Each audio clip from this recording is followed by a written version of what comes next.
pernyataan Marskal Agus ini sebagai alarm bahaya bagi bangsa Indonesia. Tidak boleh ada lagi proyek-proyek asing di kesatrian militer. Kerahasiaan militer kita itu sekarang sudah terancam dengan adanya stasiun WUS itu di kawasan Halim. Teleponnya Pak Luhut itu kalau tidak salah terkait dengan penangkapan 5 orang warga negara Cina ini. Yang kata Pak Marskal Agus itu selama saya menjadi kepala staf, saya tidak akan lepaskan kecuali dideportasi. Dan memang terjadi deportasi. Beberapa hari yang lalu KCIC itu masih mengatakan bahwa itu bukan tenaga kerja mereka. Ada apa ini? Betul yang dilakukan Marskal Agus menangkap orang-orang itu. Dan ini siapa? Siapa yang mengizinkan orang ini dideportasi? Apakah waktu itu sebelum dideportasi sudah melibatkan Badan Intelijen Negara kita? Sudah melibatkan Badan Intelijen Strategis TNI. Tentang siapa ini? Badan Siber Sandi Negara. Jadi jangan main deportasi begitu aja. Pangkalan Udara Halim Perdana Kusuma ini sejak era penjajahan kolonial Belanda, penjajahan kolonial Jepang sampai sekarang, itu betul-betul adalah kesatrian militer. Di mana ini markas operasional jika terjadi situasi darurat. Karena ini jaringan pertahanan udara ibu kota. Kehadiran jalur kereta api di dalam area militer ini tentu saja membuka celah kerentanan fisik di situ. Dan sistemik. Bisa terjadi sabotase. Bisa dilakukan infiltrasi. WUS ini kan menghubungkan 2 kota besar. Jakarta dan Bandung. Untuk strategi perang, apabila 2 kota besar ini didudukin, udah selesai deh seluruh Indonesia. Selesai. Apa dengan keberadaan WUS ini juga menunjukkan bahwa ini sebetulnya alat vital untuk intelijen? Oh ya betul. Kan salah satu daerah di mana satuan militernya terbanyak, terutama darat, ya di Bandung. Ini wilayah strategis. Maka harus dilihat lagi, jangan-jangan sudah ada alat deteksi untuk mengetahui kemampuan-kemampuan kita. Kekuasaan waktu itu betul-betul dalam kasus ini terpusat pada 2 orang, Jokowi dan Luhut sebagai pejabat paling berpengaruh. Mereka sebagai aktor sentral dalam proyek strategis ini harus dimintai pertanggungjawaban.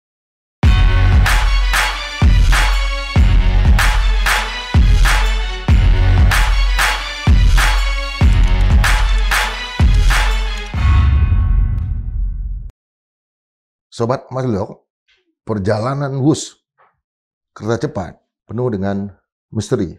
Ternyata ada masalah-masalah yang terkait dengan intelijen, politik, pertahanan keamanan, dan kedaulatan negara terkait dengan fasilitas atau proyek kereta cepat ini.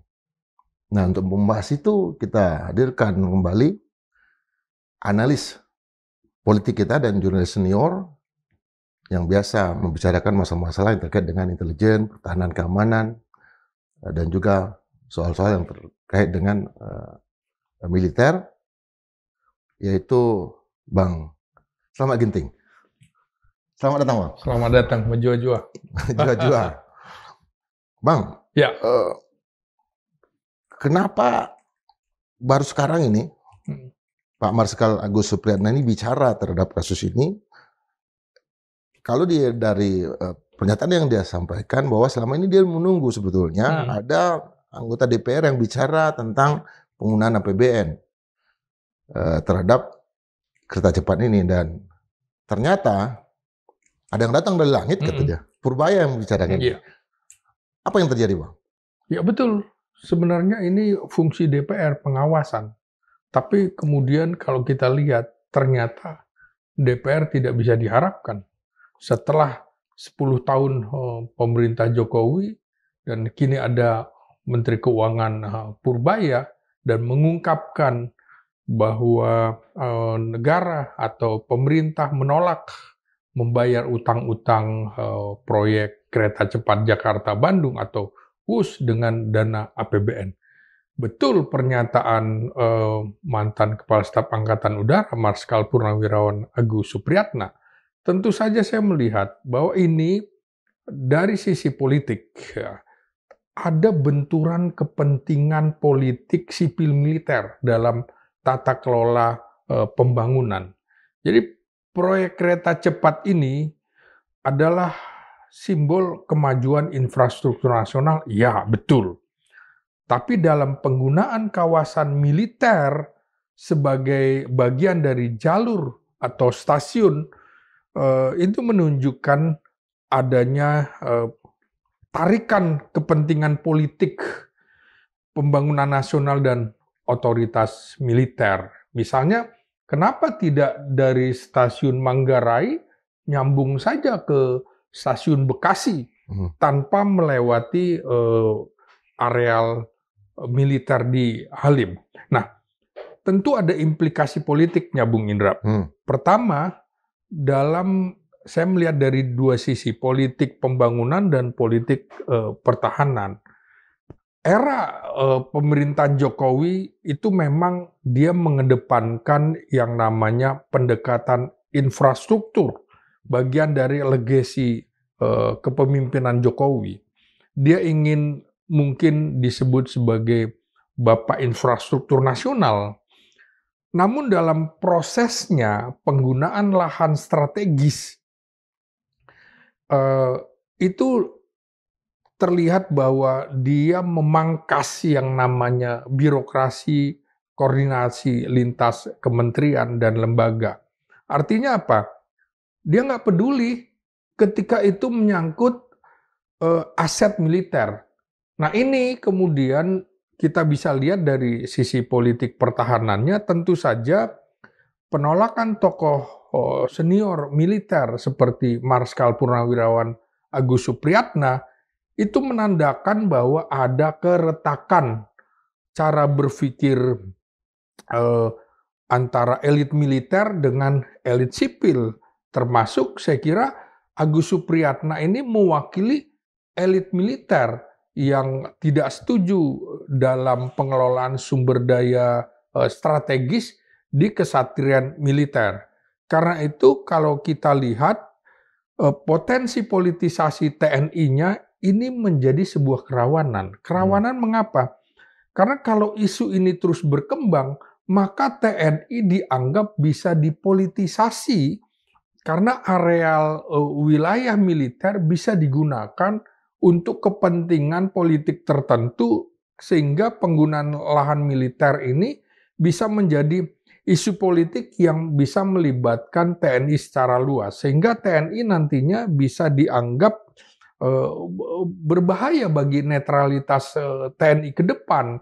Karena dengan pengungkapan yang dilakukan oleh Marskal Agus Supriyatna ini, maka semua akan berpikir, oh jangan-jangan di tempat lain, di bandara-bandara lain, misalnya juga ternyata menggunakan aset-aset militer. Nah ini nggak bisa untuk kepentingan bangsa dan negara.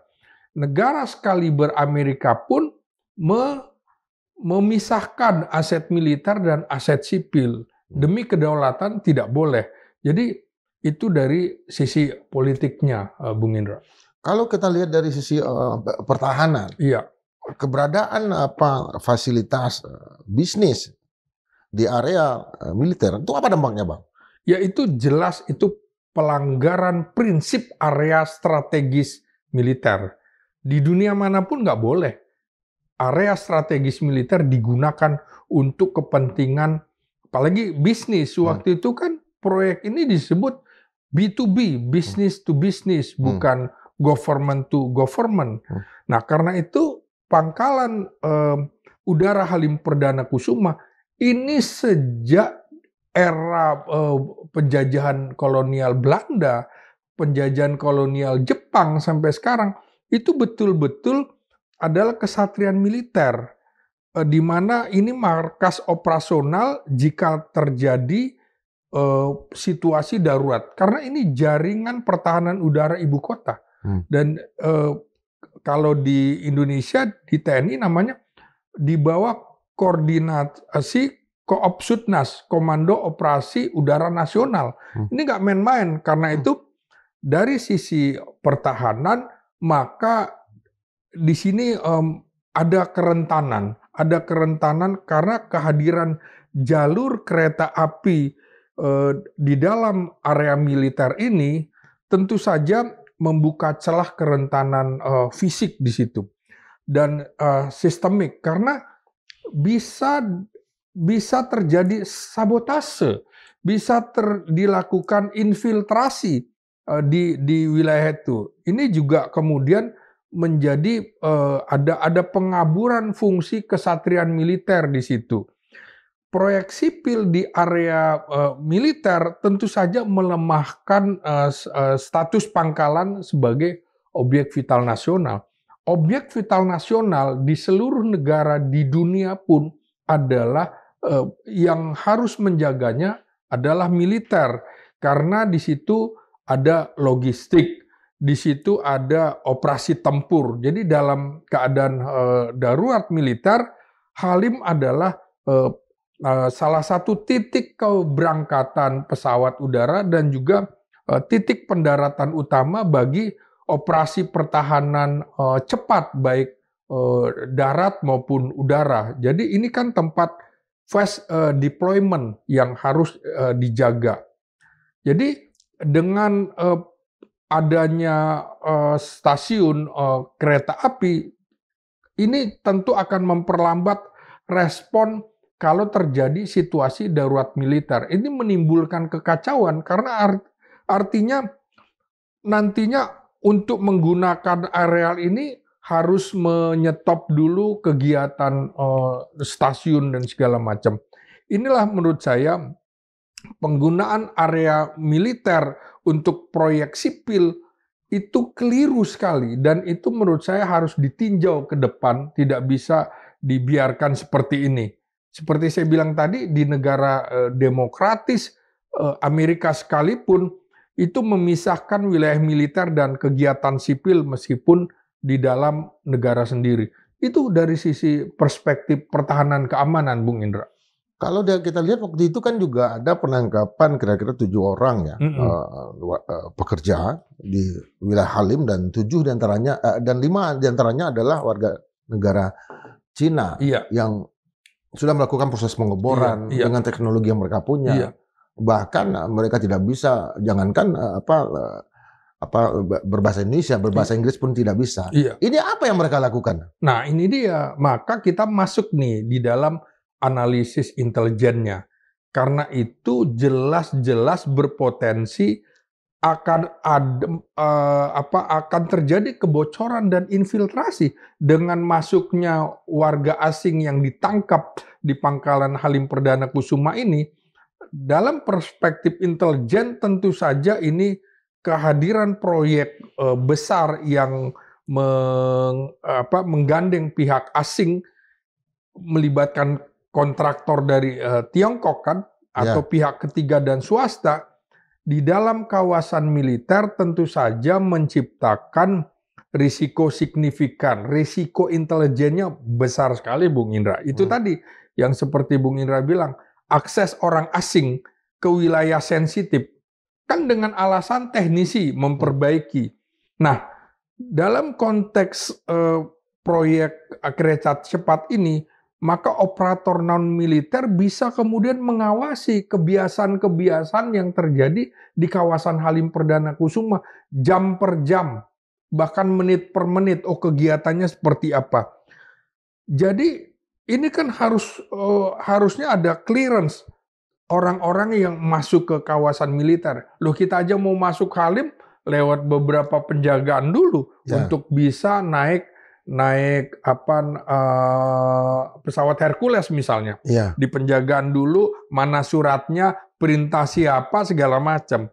Itu wajar, harus ada clearance dulu, pembersihan. Nah, ini dengan wilayah yang terlalu dekat dengan Pangkalan, atau ini memang sudah masuk ke wilayah Pangkalan militer, maka kepentingan intelijen nasional di sini terganggu. Apalagi itu tadi, pemasangan alat-alat kontrol yang kita nggak tahu kan, ternyata kemudian bocor. Operasi-operasi di pangkalan udara itu bocor. Siapa 5 orang ini?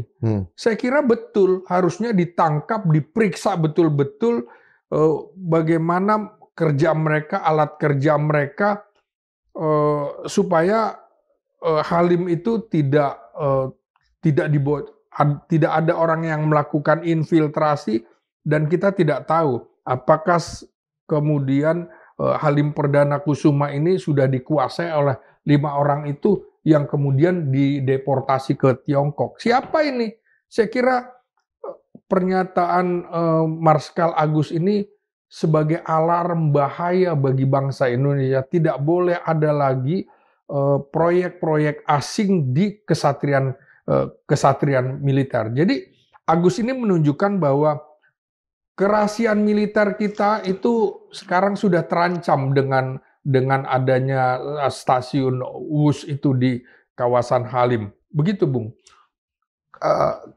Ketika kasus ini muncul, itu ada pemeriksaan ya dari 5 orang warga Cina ini, cuma 1 yang memiliki visa dan itu pun visa sosial budaya. 4 lainnya itu tidak memiliki visa sama sekali, tapi mereka ada di wilayah itu melakukan satu kegiatan gitu dengan menggunakan teknologi yang mereka punya ya.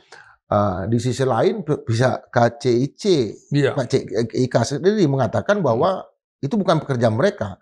Apa yang sudah berarti memang ada indikasi bahwa sudah terjadi penyusupan, infiltrasi dari intelijen Cina di sini. Iya, karena itu betul ini masuk ke wilayah kedaulatan negara. Nggak bisa kemudian kita melakukan kompromi atas aset-aset strategis nasional, termasuk objek vital nasional milik negara, dalam hal ini Angkatan Udara.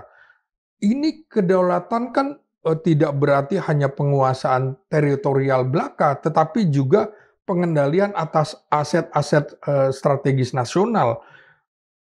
Negara harus juga menjadi penopang kemandirian pertahanan nasional.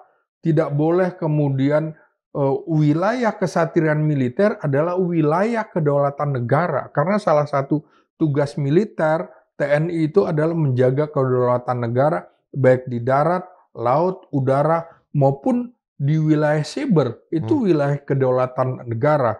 Jadi ini menurut saya terjadi potensi pelanggaran kedaulatan. Makanya kemudian penempatan fasilitas asing ini kan proyeknya sampai 90 tahun. Bagaimana selama 90 tahun ini, menurut saya kalau bisa pemerintah meninjau kembali, karena ini mengaburkan garis kedaulatan negara seperti kita yang ketergantungan teknologinya menyebabkan lupa kita bahwa ini ada urusan kedaulatan. Jadi jangan main-main. Kalau proyek-proyek di wilayah militer itu, jangankan asing, pihak swasta pun harus diawasi betul-betul. Yang kalau bukan mitra strategis TNI, jangan diizinkan, karena harus diawasi. Harus kemudian, sekarang perang itu kan bukan perang infanteri pasukan berhadapan-hadapan, sudah perang cyber, sudah perang nubika, dan perang teknologi termasuk AI yang kemarin dikemukakan oleh Presiden Prabowo Subianto. Jadi menurut saya pernyataan Presiden Prabowo Subianto pada Hari TNI 5 Oktober kemarin itu juga sudah mengingatkan, kita sekarang sudah menghadapi perang cyber, perang nubika, perang AI. Kita harus ikuti terus, jangan sampai mengabaikan. Nah ini sekarang kita betul-betul sudah diserang secara kedaulatan dengan proyek-proyek strategis nasional itu. Ini karena betul-betul merupakan kerentanan jangka panjang 90 tahun ini, Bung. Jadi menurut saya pernyataan Marskal Agus Supriyatna ini betul-betul kita tidak boleh abaikan karena ada prinsip-prinsip pertahanan tadi, pertahanan, keamanan, intelijen, dan kedaulatan negara. Jadi jangan sekedar kita berpikir tentang ekonomi, infrastruktur ekonomi, tapi lupa bahwa demi proyek-proyek ekonomi negara menjadi lemah dalam situasi kritis seperti ini. Yang juga menarik adalah Marskal Agus Supriatna mengatakan bahwa saya ternyata ditelepon dan saya pikir yang menelpon adalah Roni Suwandi, Menteri BUMN. Ternyata yang menelpon adalah Pak Luhut Binsar Panjaitan. Apa sebetulnya yang mereka bicarakan? Ya, sebenarnya secara implisit Agus Supriatna tuh berpesan bahwa ini harus ada audit ulang terhadap proyek infrastruktur di area strategis militer, bukan cuma di Halim, tapi di tempat-tempat lain, termasuk pelabuhan laut, pelabuhan udara, dan kesatrian militer darat, terutama dari sisi keamanan dan intelijen. Kemudian yang kedua, memang Marskal Agus tidak secara eksplisit, tapi saya harus menangkap bahwa ini harus dipisahkan antara zona militer dan zona sipil sesuai dengan prinsip pertahanan keamanan modern. Juga kalau mau membuat proyek untuk kepentingan bangsa dan negara, harus melibatkan Mabes TNI, harus melibatkan Badan Intelijen Negara, Badan Siber Sandi Negara, untuk apa setiap rencana pembangunan yang bersinggungan dengan area strategis nasional. Juga harus ada transparansi publik, ya. Kan ini berarti telepon itu harus diungkap, harus ada transparansi publik terhadap proses pengambilan keputusan. Jangan kemudian tiba-tiba ada telepon dari atas, ini kan artinya ada politisasi atau dibajak dengan kepentingan asing. Karena itu menurut saya harus ada yang bertanggung jawab di dalam kasus ini, Bung Indra. Ya, kan kaitannya teleponnya Pak Luhut itu kalau tidak salah terkait dengan penangkapan 5 orang warga negara Cina ini. Yang kata Pak Marskal Agus itu, selama saya menjadi kepala staf, saya tidak akan lepaskan kecuali deportasi. Dan memang terjadi deportasi. Memang, tapi dalam skala yang sangat cepat. Tapi sampai hari ini, beberapa hari yang lalu, KCIC itu masih mengatakan bahwa itu bukan tenaga kerja mereka. Ada apa ini? Udah 9 tahun ini. Pernyataan Marskal Agus juga memancing pernyataan balik dari yang memiliki kereta cepat ini. Iya, tetap aja menurut saya publik harus diingatkan bahwa proyek ini adalah proyek top down, dari atas ke bawah. Maka isu ini harus ada pertanggungjawaban dari siapa? Mantan Presiden Jokowi dan juga Menteri Koordinator Bidang Kemaritiman dan Investasi Luhut Binsar Panjaitan. Menurut saya 2 orang ini, Jokowi dan Luhut Binsar Panjaitan, adalah orang yang harus bertanggung jawab dalam kasus penggunaan anggaran negara dan juga berpotensi merongrong kedaulatan negara karena menggunakan aset militer di dalam objek vital nasional ini. Keduanya harus bertanggung jawab, Bung. Sampai seberapa jauh? Ya, begini ya. Ini kan ada menyangkut penggunaan anggaran negara. Kemudian ada pengambilan keputusan strategis. Yang ketiga, dampak jangka panjang terhadap publik. Nah, mereka harus bertanggung jawab. Kenapa? Ya itu tadi, pertama, keterlibatan langsung Jokowi maupun Luhut dalam proyek ini. Presiden Jokowi adalah pengambil keputusan utama. Nggak mungkin juga elit militer berani melawan presiden pada saat itu. Jadi Jokowi adalah pemberi restu proyek utama ini, dan bahkan ketika dikritik dia tetap jalan. Misalnya ada yang mengkritik bahwa urgensi proyek ini apa dari kelayakan ekonomi. Jelas seperti pernyataan Jonan menentang itu, kecuali langsung Surabaya, bukan Bandung. Ini kan enggak proyeknya. Kemudian Jokowi menurut saya terkesan memaksakan proyek ini tetap berjalan. Misalnya studi kelayakan awal menyatakan manfaat ekonominya minim.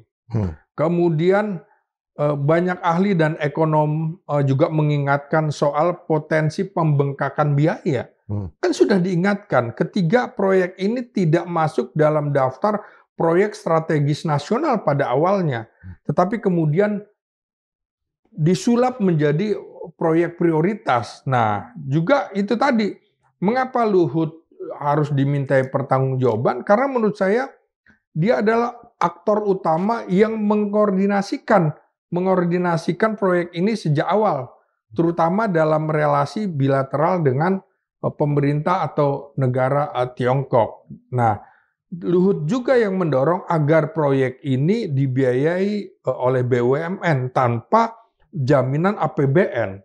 Tetapi pada kenyataannya justru menggunakan APBN untuk menutup pembengkakan biaya. Loh, pertanggungjawaban Jokowi dengan Luhut apa di sini? Jadi ini yang menjadi alasan publik menyatakan bahwa masuk akal Jokowi dan Luhut harus bertanggung jawab dalam proyek ini gitu. Kalau kita lihat kan setelah pasca Pak Agus, Iya. Kepala Staf Angkatan Udara berikutnya kan beberapa kali ke China. Apa itu dalam kerangka untuk melakukan proses pelunakan garis keras dari militer profesional? Kalau saya menilainya Pak Marskal Agus ini militer profesional. Iya. Yang lain mungkin militer politik.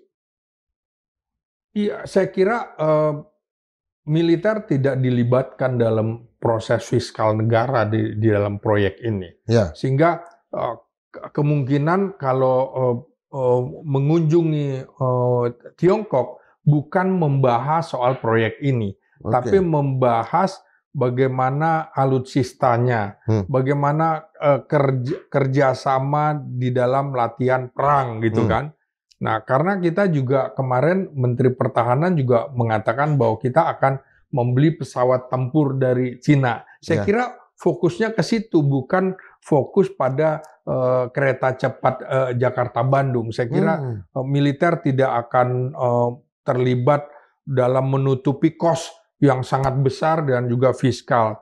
Jadi beberapa BUMN yang terganggu seperti Wika, KAI ini mengalami tekanan finansial akibat proyek ini. Tentu kemudian TNI dengan atau Angkatan Udara tidak terlibat betul dalam kasus-kasus ini.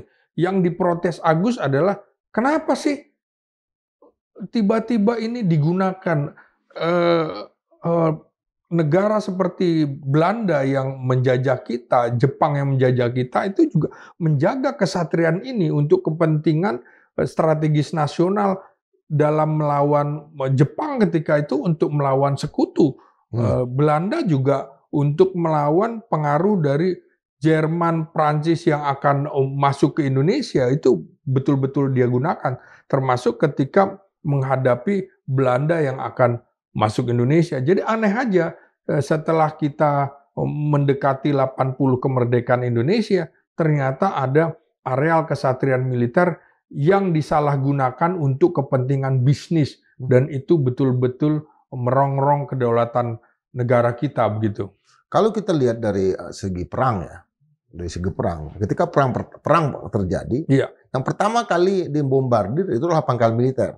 Persis. Nah, apa yang akan terjadi kalau memang ketika pangkalan Halim misalnya ada serbuan dari drone atau pesawat tempur negara lain musuh kita kota Cirebon, berarti publik juga akan rawan untuk kena serangan. Persis. Artinya warga sipil. Persis. Bung Indra, Jepang masuk ke Indonesia tahun 1942. Tapi sejak 1938 Jepang itu sudah menempatkan orang-orangnya di wilayah Bandara Kemayoran Jakarta. Dan ternyata itu adalah agen militer. Pedagang kelontong ya? Iya, pedagang kelontong, orang yang katanya ODGJ, orang dengan gangguan jiwa, pura-pura semua, dan militer. Karena itu betul yang dilakukan Marskal Agus menangkap orang-orang itu. Dan ini siapa? Siapa yang mengizinkan orang ini dideportasi? Kan harus jelas. Dan kita harusnya berani menangkap. Seperti dulu era Soekarno, kita berani menangkap Ellen Pope, penerbang tempur dari Amerika yang penerbang tempur bayaran harus ditangkap, baru dikembalikan kalau kita mendapatkan keuntungan.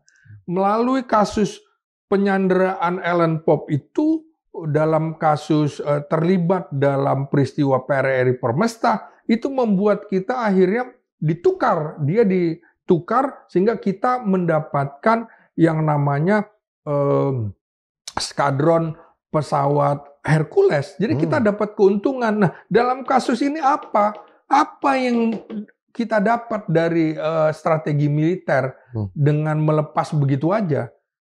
Ini tentu kalau mereka bekerja di wilayah kesatrian militer, patut diduga adalah intelijen.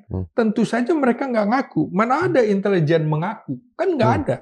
Nah, makanya menurut saya kita tidak menarik keuntungan dari kasus ini.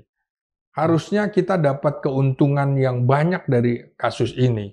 Dan menurut saya betul dalam konteks ini dulunya, termasuk DPR dan partai politik, terlalu memuja-muji Jokowi, mengkultuskan infrastruktur Jokowi seolah-olah untuk kepentingan bangsa dan negara, tapi lupa bahwa ini merusak kedaulatan kita, merusak sisi pertahanan kita, keamanan kita, kedaulatan kita. Jadi kita harus lihat bahwa proyek bermasalah di era Jokowi ini karena sifatnya top down, maka harus ada evaluasi teknokratik di sini. Jadi kekuasaan waktu itu betul-betul dalam kasus ini terpusat pada dua orang, Jokowi dan Luhut sebagai pejabat paling berpengaruh. Mereka sebagai aktor sentral dalam proyek strategis ini harus dimintai pertanggungjawaban. Tidak bisa kemudian walaupun Jokowi sudah tidak menjadi presiden, bisa dengan enak saja kemudian tidak bertanggung jawab atas ini. Ini harus mereka keduanya harus dimintai pertanggungjawaban. Negara harus memanggil keduanya, begitu Bung. Dengan kata lain, Abang ingin mengatakan bahwa kasus ini harus dibuka lagi? Ya betul. Ini harus dikaji ulang, kalau perlu dibatalkan dengan segala konsekuensinya. Daripada kemudian kita rugi secara finansial sekian miliar, tapi secara kedaulatan itu kita sama saja sudah dijajah. Jadi betul-betul harus dikaji ulang, kalau perlu misalnya pembatalan konsekuensinya seperti apa. Dan ini harus ada orang yang bertanggung jawab, bukan kemudian mengatakan sejak awal ini sudah proyek busuk. Kalau proyek busuk kenapa dilanjutkan? Itu kan pernyataan Luhut Binsar Panjaitan. Saya kira ini harus jelas duduk perkaranya. Harus ada transparansi bahwa konflik kepentingan di sini sangat terbuka lebar. Karena itu konflik kepentingan ini harus dibuka, jangan sampai mengganggu kedaulatan negara. Jadi alarm dari Marskal Agus ini harus ditindaklanjuti oleh pemerintahan Presiden Prabowo Subianto. Nggak main-main lah. Maksud saya adalah lebih fokus lagi adalah kasus deportasi 5 orang tenaga kerja Cina ini harus dibuka lagi. Ya harus dibuka lagi. Siapa mereka? Apakah waktu itu sebelum dideportasi sudah melibatkan Badan Intelijen Negara kita? Sudah melibatkan Badan Intelijen Strategis TNI. Tentang siapa ini? Badan Siber Sandi Negara. Jadi jangan main deportasi begitu aja. Kita dalam beberapa kasus yang melibatkan orang-orang asing itu nggak bisa dideportasi begitu saja. Kalau perlu ditahan karena melanggar kedaulatan. Gak ada urusan dengan kerjasama ekonomi dengan negara lain, nggak ada. Kalau urusan sudah kedaulatan, tidak ada tawar-menawar lagi.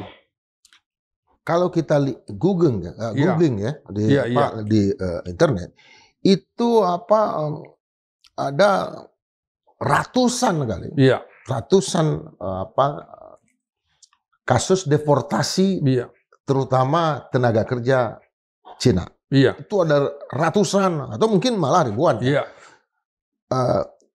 Hanya dengan melihat 5 orang pekerja Cina Halim ini saja udah kita dapatkan satu informasi bahwa mereka melakukan pekerjaan-pekerjaan yang terkait dengan intelijen. Iya. Apalagi dengan yang lain yang dengan ratusan kasus ini. Iya. Deportasi ini. Iya. Artinya dalam 10 tahun terakhir ini kita banyak sekali mendapatkan informasi berita TKA asal Cina itu banyak sekali di Indonesia dan mereka hanya diselesaikan dengan cara deportasi. Iya. Kita harus periksa semua. Oh iya. Mestinya kalau untuk pembangunan lapangan terbang bandara, kita bisa melibatkan Zeni Angkatan Darat, Zeni Angkatan Udara. Bisa di pelabuhan laut, Zeni Angkatan Laut dengan Marinir Angkatan Laut, juga Zeni Angkatan Darat. Karena ini betul-betul simbol kedaulatan negara. Tidak boleh kemudian kita mengabaikan dampak-dampak kredibilitas pemerintahan, kredibilitas negara dalam kasus ini. Jadi nggak main-main. Tidak boleh kemudian melibatkan teknisi-teknisi asing di wilayah pelabuhan udara, wilayah pelabuhan laut. Karena ini betul-betul wilayah pertahanan nasional kita, Bung. Wilayah utama ya? Iya, wilayah utama. Nggak main-main ini.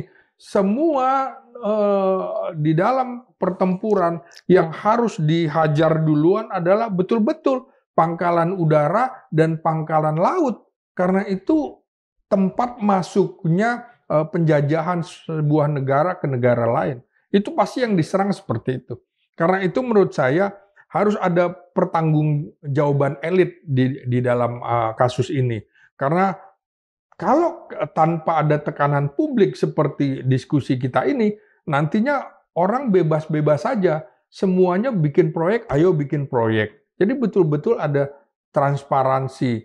Dan transparansi ini menurut saya harus juga lembaga pengawas yang diharapkan seperti DPR itu nggak berfungsi. Tidak ada diam 1000 bahasa DPR di dalam kasus ini. Ternyata sekarang pernyataan Agus itu juga menjadi sinyal bagi kita. Kita harus dukung, memberikan tekanan publik supaya kita tinjau lagi proyek-proyek nasional yang menggunakan aset-aset negara, dalam hal ini aset-aset militer. Apa yang mesti dilakukanlah Presiden Prabowo Subianto? Ya harus ada transparansi, ditanyakan lagi. Ditanyakan kalau kemudian merugikan kedaulatan bangsa, di mana Presiden Prabowo sekarang menurut saya sudah mengemukakan urusan kedaulatan adalah salah satu urusan penting. Karena saat ini negara sedang dalam bahaya perang. Perang itu apa? Perang dagang, perang ekonomi, perang cyber, perang nubika. Karena itu masuk akal ketika Presiden Prabowo kemarin di dalam ulang tahun TNI mengingatkan itu soal cyber, soal nubika, soal intelijen, artificial intelligence. Jadi memang kita sedang dalam masa perang. Negara manapun masuk akal, semua negara sedang meningkatkan anggaran belanja pertahanan keamanannya. Sampai seberapa jauh bahwa ini perhatiannya adalah kan di sisi lain kan kita sebagai penganut politik bebas aktif tentu tidak blok ke barat ataupun ke timur, tetapi dalam soal pertahanan memang kita tidak akan berperang dengan negara manapun karena memang ini adalah wilayah strategis dunia ya. Iya. Apalagi Selat Malaka dan lain-lain. Lalu tetapi dalam soal-soalannya dengan perang ekonomi, apa yang harus kita catat, Bang? Apakah ini juga bukan perang ekonomi di dalam kasus ini? Perang ekonomi. Karena kerjasama dengan negara lain. Ini kan proyek strategis yang kebetulan ada unsur finansial. Di situ juga perang ekonomi menurut saya. Jadi ini sudah diingatkan bahwa kita harus hati-hati. Betul. Kita tidak anti Cina, anti Tiongkok, kita tidak anti Amerika, tidak anti Rusia, dan tidak anti negara-negara lain. Kita bisa bekerja sama, tapi kalau kerjasama itu tidak menguntungkan atau merugikan negara kita, ya kita harus meninjau kembali. Jangankan kita, Amerika juga begitu. Dia pasang tarif tinggi untuk negara-negara lain, barang-barang masuk. Itu kan menandakan bahwa ini sedang perang dagang. Karena itu kita juga dalam kasus ini ketika harus membayar utang-utang lagi ke Tiongkok dan dianggap lagi seperti aneh dari business to business jadi G2G atau pemerintah. Ini juga artinya jangan sampai kita terjebak seperti negara-negara lain, Sri Lanka misalnya, yang kemudian terjebak utang negara ke negara Tiongkok. Kita tidak mau ini. Jadi harus ada yang bertanggung jawab. Lebih baik kita hentikan supaya kita tidak kehilangan kedaulatan. Apalagi kalau itu nanti betul-betul jadi milik Tiongkok, sehingga wilayah stasiun kereta cepat WUS itu betul-betul dia mudah sekali melihat pangkalan militer kita di situ. Itu strategis di ibu kota negara loh. Jadi menurut saya kita harus memikirkan betul-betul secara mendalam apa yang harus menjadi kebijakan strategis nasional. Jadi jangan ragu untuk memutus mata rantai ini kalau merugikan kita secara kedaulatan.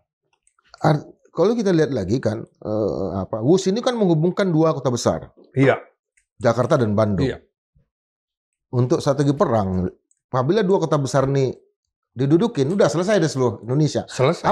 Apa dengan keberadaan WUS ini juga menunjukkan bahwa ini sebetulnya alat vital untuk intelijen. Oh iya betul. Dulu itu rencananya kolonial Belanda malah ingin memindahkan ibu kota dari Batavia ke Paris van Java, ke Bandung itu. Makanya dibuatlah satuan-satuan militer. Kan salah satu daerah di mana satuan militernya terbanyak, terutama darat, ya di Bandung, kan Cimahi dan lain-lain, pusat-pusat pendidikan angkatan darat, berbagai kecabangan, Sesko, ya? Berbagai kecabangan ada di situ, pusdik-pusdik. Itu karena memang Belanda ingin menempatkan Bandung sebagai ibu kotanya.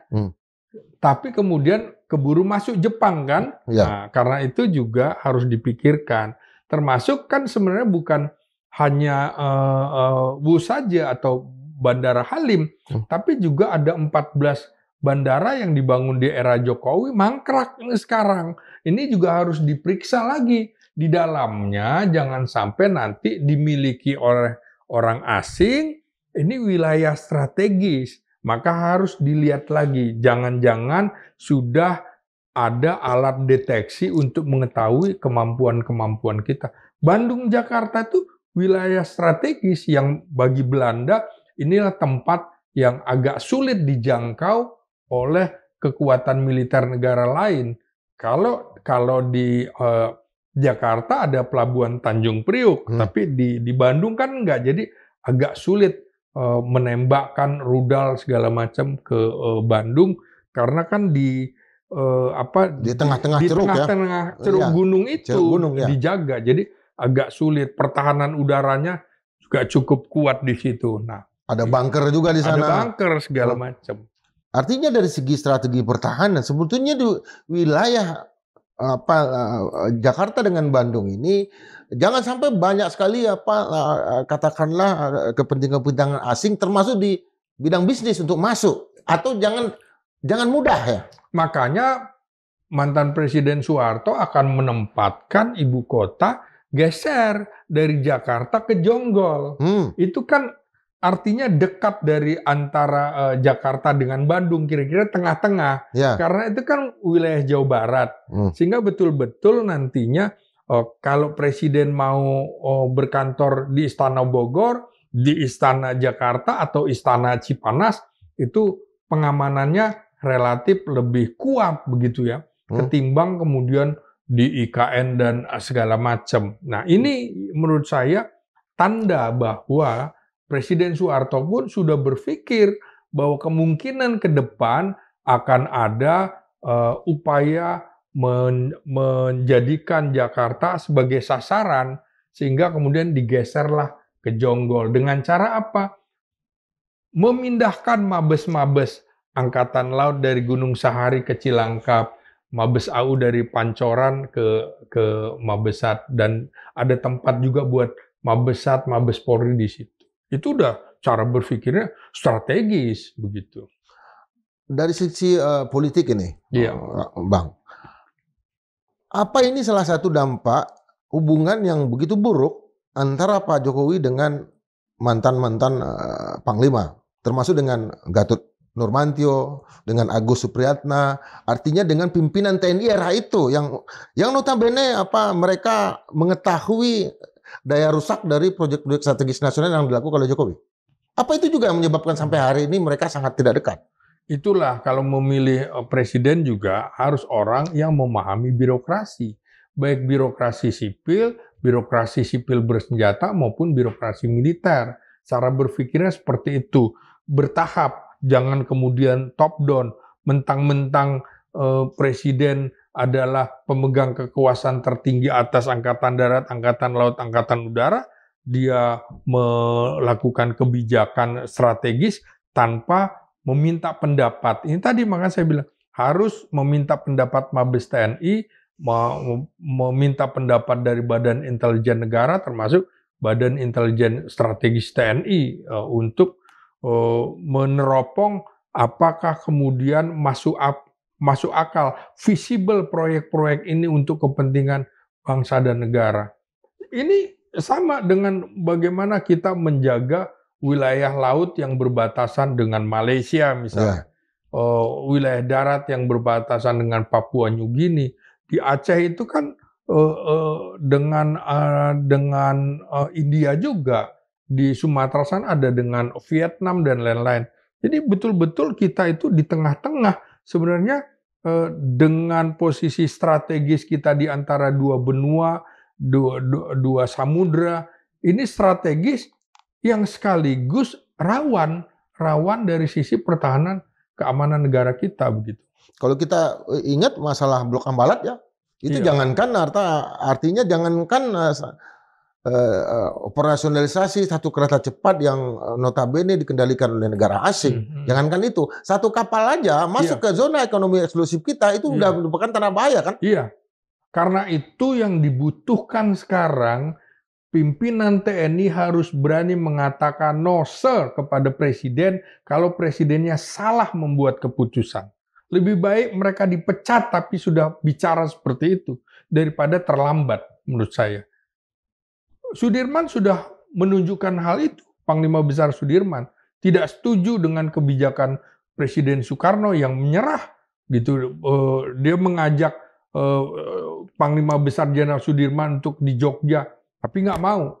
Lebih baik kemudian bersama rakyat melakukan perlawanan gerilya. Sama dengan Jenderal Nasution, Jenderal Yani yang tidak setuju dengan kebijakan Nasakom Presiden Soekarno dan juga Angkatan Kelima. Kendati harus merelakan jiwa raganya gugur untuk melakukan hal itu. Jadi kita butuh pimpinan TNI yang berani melawan presiden kalau presidennya itu salah mengambil keputusan atau kebijakannya justru akan menghancurkan kedaulatan negara kita.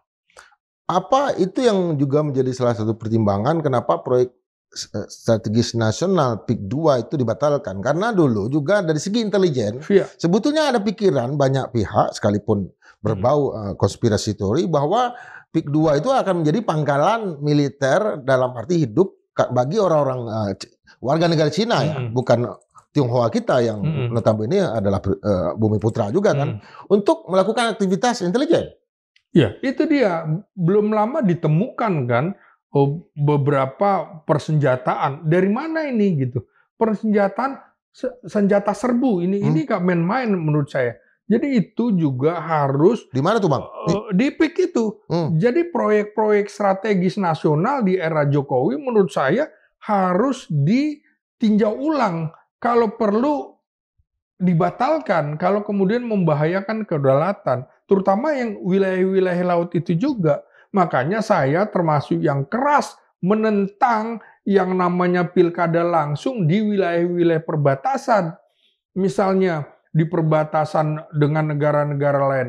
Dengan cara pemilihan langsung, maka asing bisa kemudian menempatkan orangnya, membayar supaya dia menang menjadi kepala daerah orang yang dibawa kendali. Iya. Boneka dia ya? Iya. Jadi harus pilkada misalnya di wilayah-wilayah seperti itu nggak boleh ada pilkada langsung, harus ditempatkan orang pusat di daerah untuk menjaga kedaulatan. Jadi jangan berpikir kita rakyat kehilangan hak suaranya, sementara kedaulatan dihilangkan. Kedaulatan negara itu yang utama daripada suara rakyat gitu. Apalagi rakyat tidak mengerti tentang masalah pertahanan keamanan negara.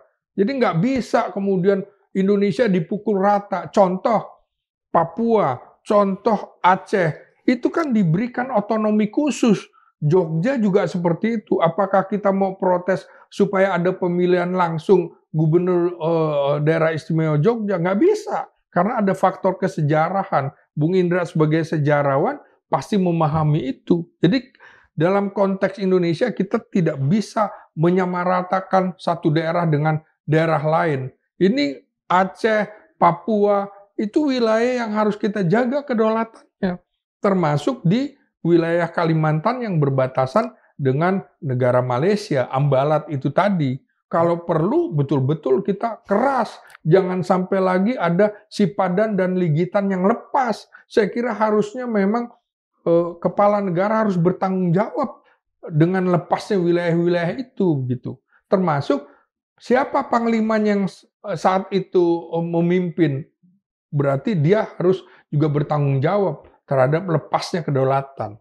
TNI itu adalah patriot yang tidak pernah kenal menyerah. Harusnya jangan menyerah dengan keputusan pemerintah yang salah. Artinya kalau kita lihat lagi dengan kasus WUS, iya, ada kereta cepat dengan PIK 2, ada masalah kedaulatan negara di sana, ada perang intelijen di sana, ada upaya infiltrasi di sana, ada penempatan senjata sekalipun nggak ada kombatan. Abang melihat bahwa kehati-hatian dalam mengelola proyek-proyek strategis nasional ke depan yang berbau ekonomi adalah Panglima hari ini, itu memang mesti ditekankan lagi oleh Pak Prabowo dalam kepentingan nasional security kita. Iya, karena itu perang itu sama kan dengan perang candu, perang narkoba. Aneh kalau orang kemudian menentang militer ikut menangani narkoba. Narkoba sudah perang kok. Apa yang terjadi dengan Thailand dan Kamboja saat ini? Apakah itu tidak ada perang narkoba di situ? Atau Pakistan dengan Afghanistan? Iya, sama. Makanya Thailand begitu keras karena Kamboja itu dianggap sebagai tempat suburnya narkoba, tempat suburnya judi online dan segala macam. Dia tidak mau kedaulatannya terganggu. Kan perang candu begitu. Dibuatlah lemah warga negaranya supaya kemudian mudah diserang. Perang candu sudah terjadi dulu ketika Inggris juga melawan Tiongkok, sudah terjadi. Perang candu 1, perang candu 2 ya? Iya, makanya aneh kalau kemudian melarang TNI ikut menangani narkoba. Gak bisa, karena perangnya itu sekarang betul-betul kriminal yang dapat mengganggu kedaulatan, ya kan? Keamanan yang mengganggu kedaulatan, cyber yang mengganggu kedaulatan, Nubika ganggu kedaulatan. Di mana misalnya kemarin pada saat COVID, bagi Amerika, bagi Rusia, ini adalah sudah perang Nubika, perang nuklir secara halus begitu. Jadi sekarang nggak bisa lagi, harus ditinjau dikotomi sipil militernya, harus dilihat lagi. Yang utama adalah untuk kepentingan nasionalnya, bukan semata-mata ini militerisasi atau sipilisasi, nggak begitu. Kita lihat untung ruginya untuk kepentingan bangsa yang lebih besar. Artinya dari segi intelijen juga harus diperkuat intelijen di bidang ekonomi. Persis. Intelijen di bidang bisnis. Karena bisnis itu kan intelijen. Iya, betul. Bisnis itu perang, sudah segala macam. Betul. Kemampuan tentara, intelijen kita, intelijen militer kita untuk mengendus motif-motif seperti ini itu sangat diperlukan. Ya, apakah atas ekonomi negara-negara lain yang di Indonesia misalnya mereka bukan militer? Kemungkinan atas ekonominya juga orang-orang militer. Jadi orang-orang di kedutaan besar negara asing yang ada di Indonesia adalah itu orang-orang intelijen semua untuk kepentingan bangsa dan negaranya. Jadi wajar kalau kita mencurigai semua kegiatan. Makanya intelijen kita harus kuat. Badan intelijen negara kita harus kuat. Badan Intelijen Strategis kita harus kuat. Badan Intelijen Kamtibmas Polri harus kuat juga. Termasuk intelijen bea cukai, imigrasi, Kejaksaan Agung. Karena dia lewat dari semua sendi begitu. Termasuk juga kemampuan dari alutsistanya ya. Iya, betul. Bakamla misalnya harus punya kapal-kapal pengawasan yang memang langsung terhubung dengan satelit dan canggih, pergerakannya juga canggih. Iya. Jadi harus seperti itu, karena kalau kita tidak punya peralatan canggih untuk memonitor, bayangkan dari Sabang sampai Merauke, lautannya luas seperti itu. Kalau kita mengandalkan kapal-kapal, Bakamla itu nggak cukup kuat. Angkatan Laut saja belum cukup kuat, apalagi Bakamla. Jadi betul-betul harus ada intelijen strategis dari sisi IT untuk meneropong itu semua. Jadi nggak mungkin ketika ada nelayan asing masuk ke Indonesia, ini hanya sekedar penduduk, nggak bisa. Kita lihat bagaimana kita juga khawatir ketika manusia perahu dari Vietnam masuk ke Indonesia, itu kan juga bisa menyebarkan pengaruh-pengaruh ideologi atau paham-paham dari Vietnam ke Indonesia. Karena itu kita waktu itu menangkal dengan memasukkan mereka ke Pulau Galang. Setelah itu, setelah cukup waktu, kita pulangkan mereka. Mereka tidak boleh menyatu dengan penduduk kita. Makanya sama dengan pengungsi-pengungsi yang di Sumatera Utara, di Aceh, dari Myanmar atau negara-negara lain, harus kita pantau. Jangan hanya berbicara, ini masalah kemanusiaan, nggak bisa. Tapi ada persoalan intelijen negara yang harus memantau ini. Nah, terakhir nih Bang. Iya. Dengan fenomena mantan-mantan pejabat, baik itu sipil atau militer, yang speak up hari ini, yang bicara hari ini dengan yang high profile, betul. dengan high profile tinggi, mantan menteri misalnya, mantan kepala staf, mantan panglima, bicara seperti ini, jangan sampai ada backfire terhadap mereka secara politik ya. Apa pesan Abang? Ya, saya kira waktunya juga mereka untuk mengungkapkan, kalau tidak ingin secara speaker langsung, bicara langsung, bisa lewat buku-buku. Dan itu memang tidak harus dipublish, tapi ini masukan kepada kepada negara, kepada pemerintah, supaya tidak terjadi lagi. Sama dengan kasus pembelian senjata yang diprotes oleh Jenderal Gatot Nurmantio waktu itu untuk kepolisian atau untuk Badan Intelijen Negara. Yang ditangkap ya? Iya, kan harus juga intelijen negara tuh bukan untuk memerangi secara fisik dengan senjata, tapi dia mengolah, menganalisis, kemudian memberikan masukan. Kalau tindakan-tindakan bisa dilakukan oleh intelijen strategis TNI, oleh intelijen keamanan kepolisian, dan lain-lain. Jadi harus ada garis demarkasi mana kepentingan TNI, kepentingan Polri, kepentingan intelijen negara, dan lain-lain. Jadi bersuaralah para elit-elit, bekas elit-elit militer untuk menjaga kedaulatan negara. Sudah waktunya, kalau memang kebetulan sekarang Prabowo Subianto dari background-nya dari militer, pasti dia konsentrasi dalam stabilitas nasional, menjaga keutuhan wilayah, sebagaimana amanat reformasi kita.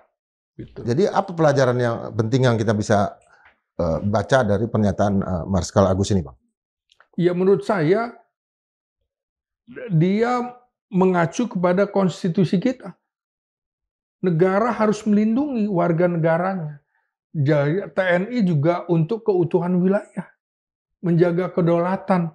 Jadi ini pesan bahwa jangan hanya kepentingan bisnis, kepentingan ekonomi, lupa kedaulatan diabaikan. Kedaulatan itu nomor satu.